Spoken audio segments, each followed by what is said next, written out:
2 दिन और 2 रातें मैं और जमालुद्दीन ज़्यादातर वक्त इसी अधेड़बुन में गुजारते रहे कि अचानक पकड़े जाने से पहले हम यहाँ से किस तरह निकल सकते हैं और हम किधर जाएंगे, और अगर अचानक छापा पड़ गया तो हम क्या करेंगे। हम अभी इसी सोच विचार में उलझे हुए थे कि मंसूर आ गया। दोपहर का वक्त था, वो वर्दी में नहीं था। स्पेशल ब्रांच के पुलिस ऑफिसर और दीगर अमला सिविलियन कपड़ों में रहता था। मैंने उसे उस वक्त देखा जब वो सहन में दाखिल हो चुका था। उसने बड़े प्यार से मेरे साथ हाथ मिलाया, खुलकर मुस्कुराया भी और सीधा उस कमरे में चला गया जहां जमालुद्दीन पीर बना बैठा था और उसकी बैठक में 7-8 मुरीद भी बैठे हुए थे। मैं ना जाने क्या सोचकर सहन में ही खड़ा रहा। मंसूर कमोबेश 20 मिनट के बाद बाहर निकला और मेरे पास आन खड़ा हुआ। सलाम के लिए हाजिर हुआ था। उसने कहा, अब मकबरे में जाकर फातिहा पढ़ूंगा और दुआ करूंगा कि खुदा मुझे एक बच्चा दे दे।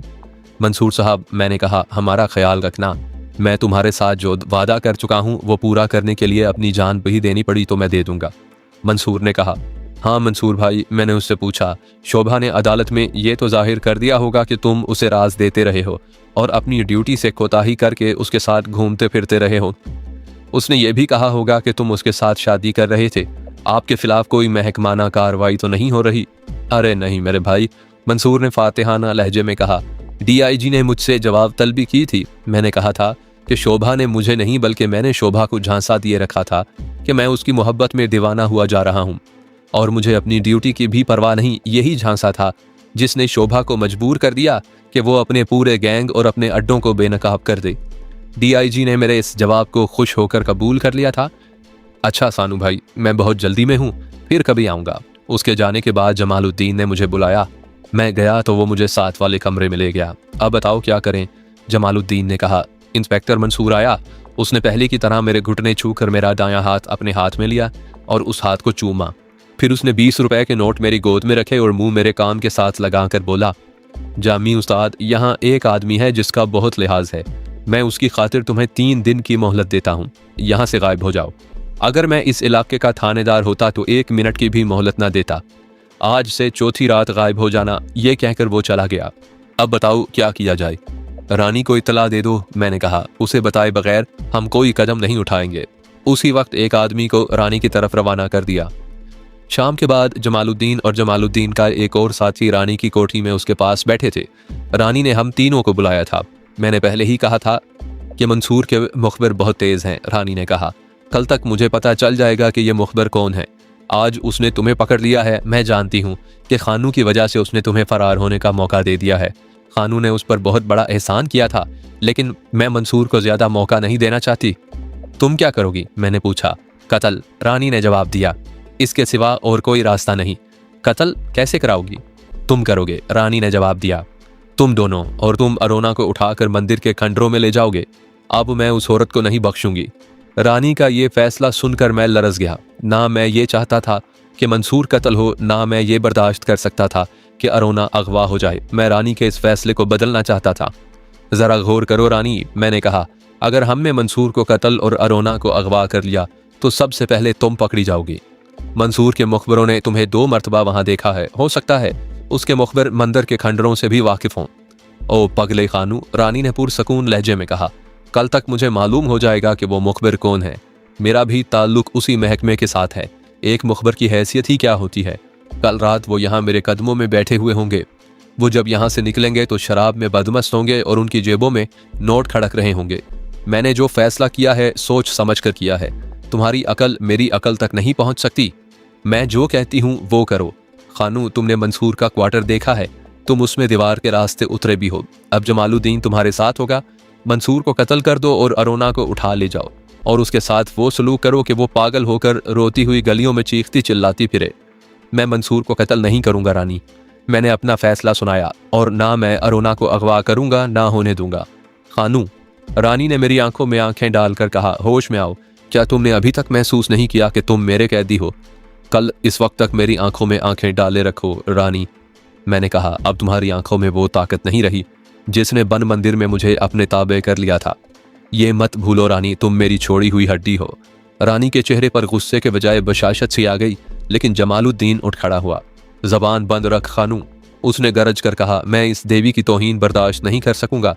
कहीं ऐसा ना हो कि मंसूर से पहले तुम मेरे हाथों कत्ल हो जाओ। मैं आहिस्ता आहिस्ता उठा और जमालुद्दीन की दाढ़ी को जो एक बालिश्त से भी कुछ लंबी थी, मुट्ठी में पकड़कर अपनी तरफ खींचा। वो मेरी तरफ आया तो मैंने दाढ़ी पकड़े हुए उसे जोर से पीछे को धक्का दिया। पीछे लंबी सी तपाई रखी थी, उससे टकरा कर वो पीठ के बल तपाई पर गिरा और वहां से फर्श पर जा पड़ा। वो तेजी से उठा और अपने नेफे के अंदर हाथ डालकर खंजर निकालने लगा। रानी ने उसे हाथ के इशारे से वहीं रोक दिया। मेरी कोई तौहीन नहीं हुई जामी, रानी ने उसे कहा। फिर वो मुझसे मुखातिब हुई, कहने लगी, जाओ खानू, अगर तुम मेरे कैदी नहीं तो जाओ, चले जाओ, दिल्ली से निकल जाओ। मैं देखती हूँ कि तुम दिल्ली से जिंदा किस तरह निकल कर जाते हो। तुम्हें मालूम नहीं कि तुम किस जाल में आए हुए हो। एक कमज़ोर सी औरत अपनी मोहब्बत की खातिर तुम जैसे कवि हैकल का मुंह नोच लेती है। मैं तो कुछ ताकत रखती हूँ, क्या तुम भूल गए हो कि मैंने तुम्हें चाहा है? इतनी आसानी से तुम्हें नहीं जाने दूंगी। तुम्हें कत्ल करवा के इसी शहर में दफन कर दूंगी और तुम्हारी कब्र पर मकबरा खड़ा करके उसमें हर रोज़ दिया जलाया करूंगी। तुम मंसूर को कत्ल करने जाओगे और अरोना को अगवा करोगे। मुझे एहसास हो गया कि रानी की धमकी एक खाली और बेजान धमकी नहीं, मुझे अपनी तन्हाई का भी एहसास हो गया। वो ठीक कह रही थी कि मैं उसके घर से निकल आता तो मैं दिल्ली से जिंदा बाहर नहीं निकल सकता था, लेकिन अरोना का अगवा और उसके साथ होने वाला सलूक भी मेरी बर्दाश्त से बाहर था। मुझे हथियार डालने पड़े। मेरी एक शर्त मान लो रानी, मैंने कहा, और मुझे अपना गुलाम समझो। तुम्हारे इशारों पर नाचूंगा। मंसूर के कत्ल के लिए जमालुद्दीन और उसके 2 साथियों को भेज दो। ये लोग अरोना को उठा लाएं, लेकिन मेरे हवाले कर दें। मैं अरोना को उसके माँ बाप के हवाले कराऊंगा। मैं तुम्हारी सिर्फ यही शर्त मान लेती हूँ कि मंसूर के कत्ल के लिए तुम नहीं जाओगे, रानी ने कहा। लेकिन अरोना के साथ वही सलूक होगा जो मैं बता चुकी हूँ। ये लोग किसी को मेरे सामने कत्ल कर देते तो भी मैं इनका क्या बिगाड़ सकता था? मैं ना पुलिस को इतला दे सकता था, ना मैं कोर्ट में गवाही दे सकता था।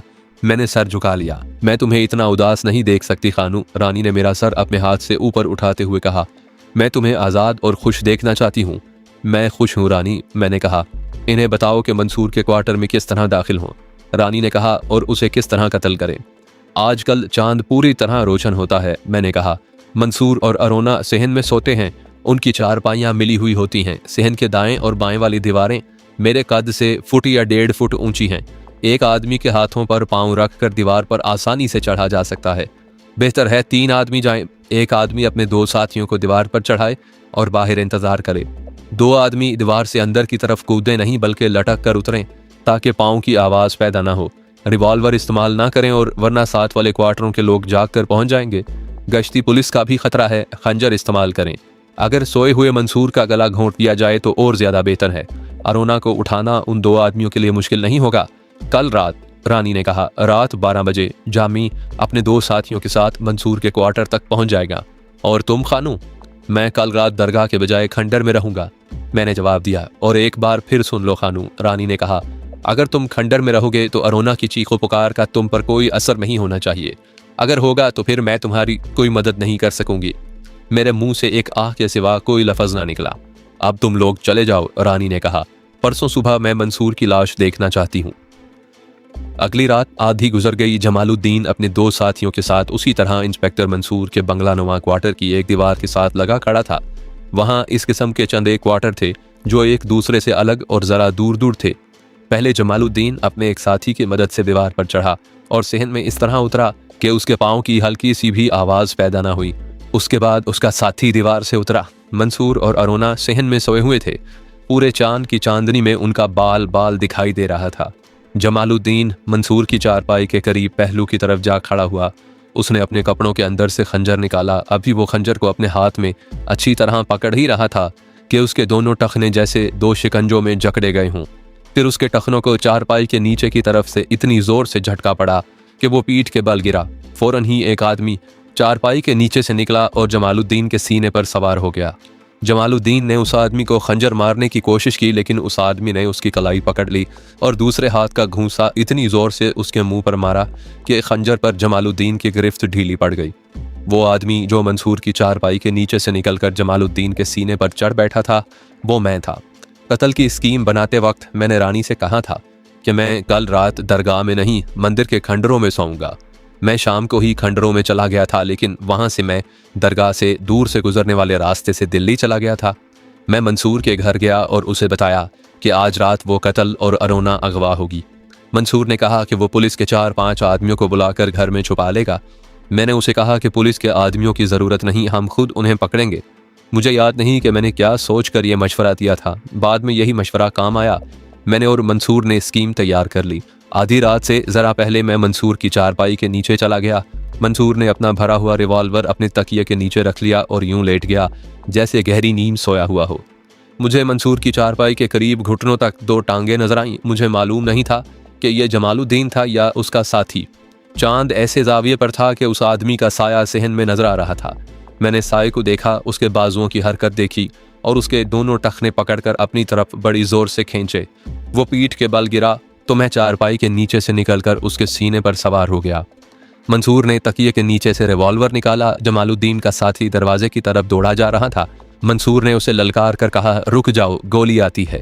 वो रुक गया। मंसूर ने रिवॉल्वर की नाली उसकी तरफ करके उससे खंजर ले लिया। जमालुद्दीन से मैंने खंजर ले लिया था।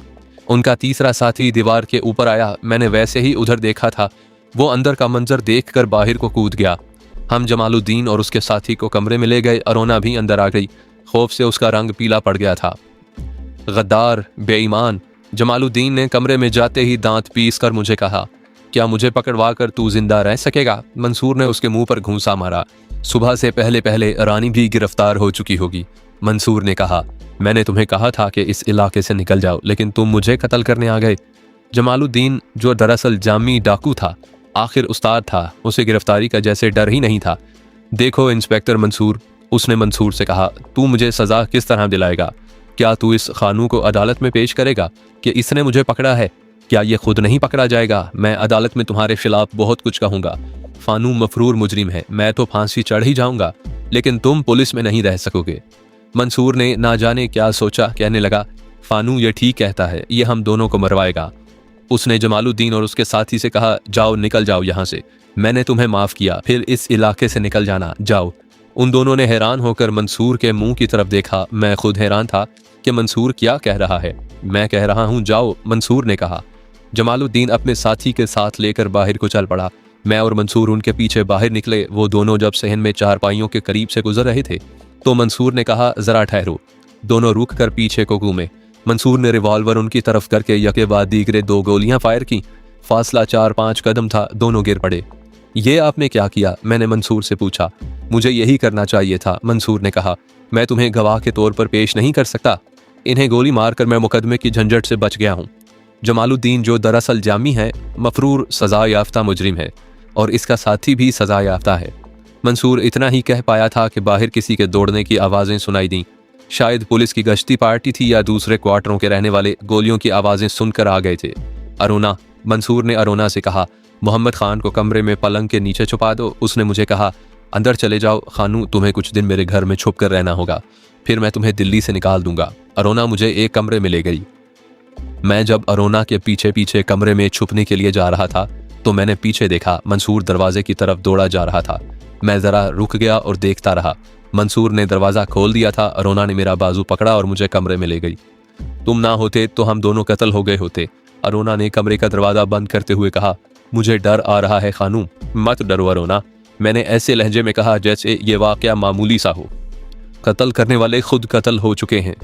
सहन में वो लोग आ गए थे जो गोलियों के धमाके सुनकर दौड़े आ रहे थे।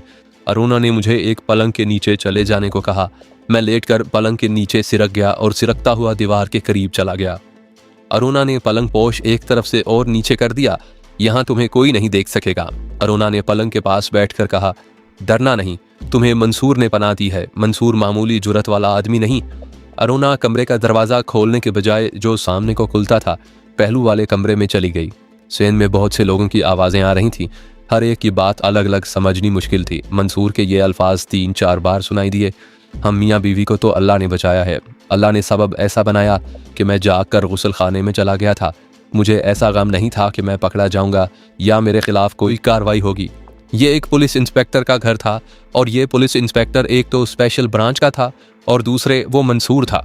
मुझे गम तो कोई ना था, कोई ख़तरा भी ना था, लेकिन बार बार रानी मेरी आंखों के सामने आती थी। जिस तरह मंसूर के हाथ में पावर थी उसी तरह रानी भी पावर वाली औरत थी।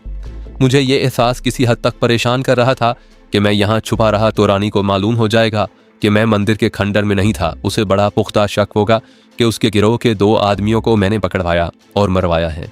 मुझे खतरा ये महसूस हो रहा था कि रानी मुझे पकड़वाने की कोशिश करेगी। फिर मुझे तीसरा आदमी याद आया जो जमालुद्दीन के साथ मंसूर के कत्ल के लिए आया था और वो बाहिर से ही भाग गया था।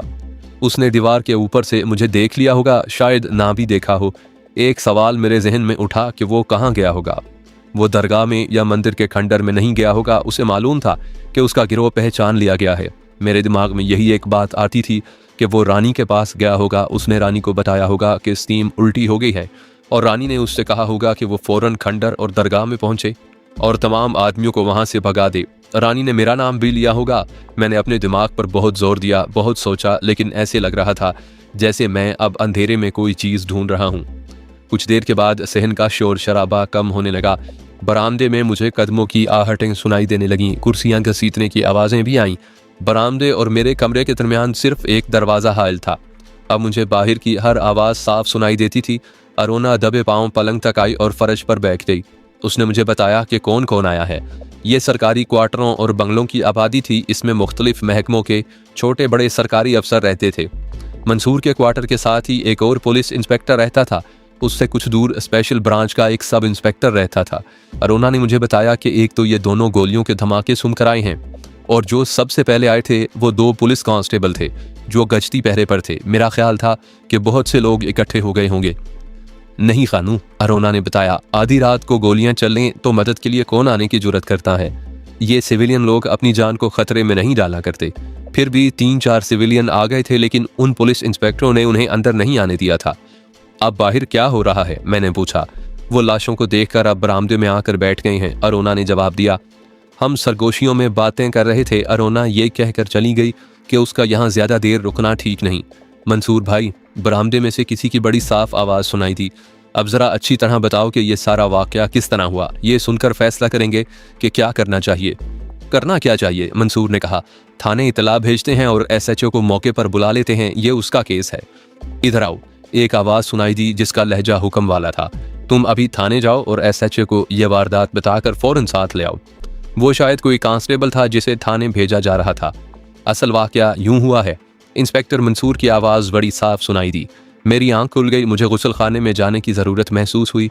मेरी बीवी गहरी नींद सोई हुई थी। मैं गुस्ल खाने में था तो मुझे सहन में खुसर फुसर सी सुनाई दी। गुस्ल खाने का दरवाज़ा बंद था, रोशनी बाहर नहीं जाती थी। मैंने बल्ब बुझा दिया और दरवाज़ा थोड़ा सा खोलकर सहन की तरफ देखा। सहन में तो चांदनी थी। गुस्ल खाने की तरफ बरामदे का साया था। मुझे 2 आदमी नजर आए। एक अरोना के सरहाने की तरफ खड़ा था और दूसरा इधर उधर देख रहा था। वो शायद मुझे ढूंढ रहे थे। मैं समझ गया कि ये कौन लोग हैं और क्यों आए हैं। जमुना के पार एक पुरानी दरगाह है जो कुछ अरसे से आबाद हो गई है। मुझे स्पेशल ब्रांच के एक मुखबर ने बताया था कि वहाँ जो आदमी मुतवल्ली और पीर बना बैठा है वो मशकूक लगता है।